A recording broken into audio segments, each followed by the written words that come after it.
Hello, everyone, and welcome back to Gavin with Gavin. I am your host, Gavin Broniker, and this week I have a very exciting guest, Mr. John Spagnardi, who has been here at Bellarmine for 34 years as a assistant director of communications. Is that correct? Yes, sir. And then he just recently announced that he will be retiring soon. So congratulations on that. Thank you. Yeah, of course. Yeah. So, right off the bat, what sort of prompted this retirement? Is this something that's kind of been in the works for a while, or is there a specific event? There was just a multitude of things kind of happened all at once and just kind of made it possible.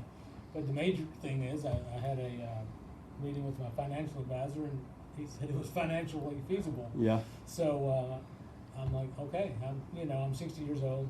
That's old enough to retire, but it's also I'm still young enough to go out and enjoy some things. And then there's some traveling that I want to do, so I want to do that while I'm young enough to and able-bodied enough to do it. Mm-hmm. Yeah, for sure. So 34 years, I imagine that, especially as a director of communications, you've seen your job change quite a bit as things have grown, as technology's changed, as it's become more available to Bellarmine for sure. Can you kind of talk about that? Yeah, it's really odd. In 1989 is when I started. And I started in the public relations office, and we produced newsletters. And to produce newsletters back in that day, you had to typeset them, and then lay them out, using film and paste and things like that. So anyway, my first day on the job, I was learning how to typeset. Wow. And we had 9-inch diskettes. I don't even know if you know what a diskette is. I know. All the computers used to use 5 1/4 diskettes, but these were even. So anyway, that's where I started, and now we're doing webcasts for all the sporting events. The athletics website is totally under my purview, so it's changed significantly. And even just when I moved over to athletics in 2008, we didn't have a website, we didn't do live stats, we didn't do web streaming or any of that. So, and we didn't have social media. That's another big one. Yeah. So all of that has just kind of come on the scene in the last 10, 15 years, as I've been a sports information. Yeah, for sure. And then, so obviously, just recently, within the past, I believe this is our 4th year now at the Division I level. I'm sure that you can sort of talk about how things have changed just in that span. Going to the Division I level, obviously the ESPN Plus, I think, is probably a big factor that's changed for you guys. Can you talk about that a little bit? Yeah, actually, that's a good point. Is that, and to me, from my perspective, I think Bellarmine, even at the Division II level, we tried to perform at a pretty high level in the realm of sports information and athletic communications.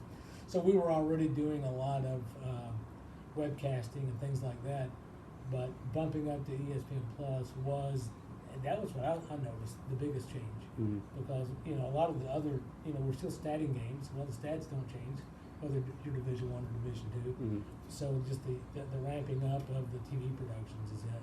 So. Yeah, for sure. And then, so you mentioned that you made a move to athletics. What was it that you were doing before that? I was in public relations, and so public relations and athletic communications they use a lot of the same skills. When I moved over here into athletics, I just kind of added on like the statistical purview and keeping stats for all the games and making sure all that. That's something that you don't have to worry about in the communications office. Yeah, for sure. And then you said that you've had offices all over this campus. And obviously, I'm sure that you've had a lot of memories that you've made throughout being here. What do you have, like a particular memory that's like your favorite? Maybe a game that you were a part of, like watching, just sort of a team that you sort of enjoyed the most since you've been here? Yeah, some of the moments that have stood out. Obviously, I was on the sidelines when the basketball team won the national championship. That was really neat. But one of my favorite memories actually was seeing our volleyball team take down Lewis when they were ranked number 1 in the country. That was kind of neat for them because they're a sport that was kind of up and coming, and that kind of signaled that they had gotten there.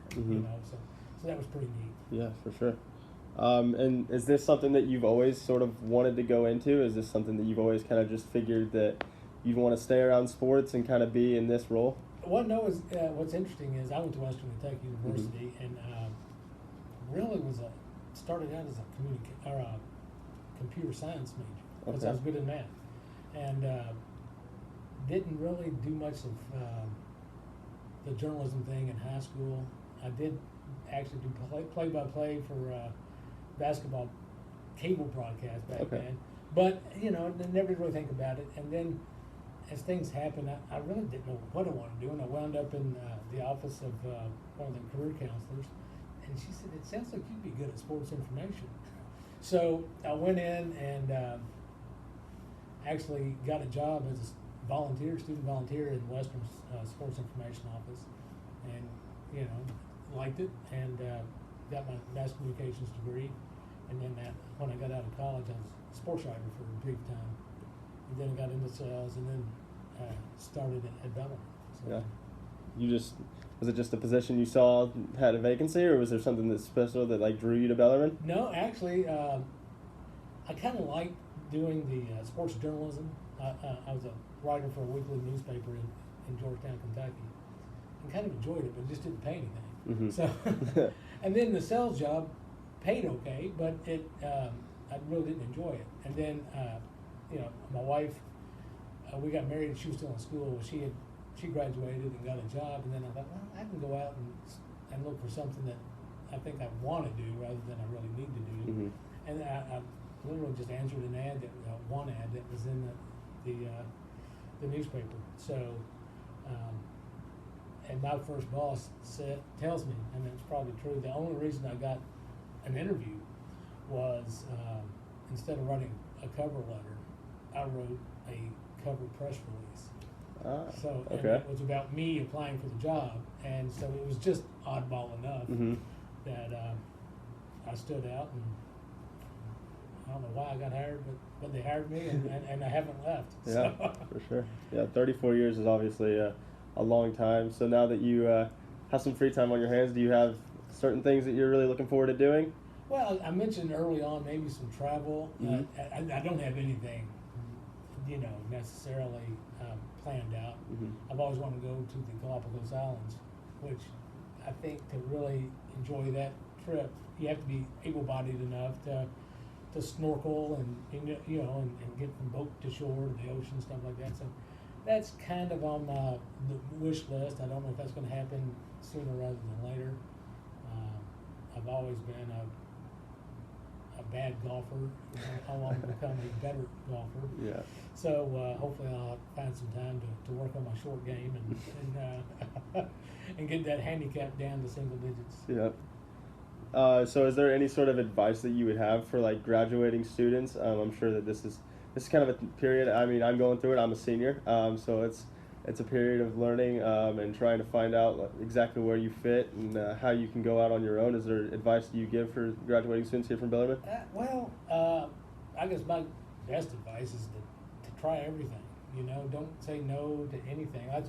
In my own education, I told you I was a mass communications major rather than journalism, rather than broadcasting.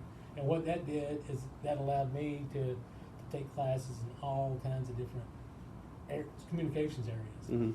And I think it was really a pretty good background for me because everything's changing so much. I mean, when I was in college, social media hadn't even been thought of, I don't think. So, I mean, it's going to change, and so you have to be adaptable, and you have to, be able to roll with the changes. Yeah, for sure. All right, then before I let you go, I just wanted to do something real fun for you. I put together a little slideshow of some players on the Bellarmine basketball team over the past 5 years. So we've got, first we start off here, and I wanted to see if you could name the player. Oh, it's Eli. That is Eli, yep. So Eli's my grade. Eli and I have been friends for a little bit now, so I met him one of the first weeks that I was on campus. So, Sam DeVault. 2 for 2. Yeah, he actually transferred. He's going to be playing, I think, at a D2 school. Awesome. Yeah, good for him.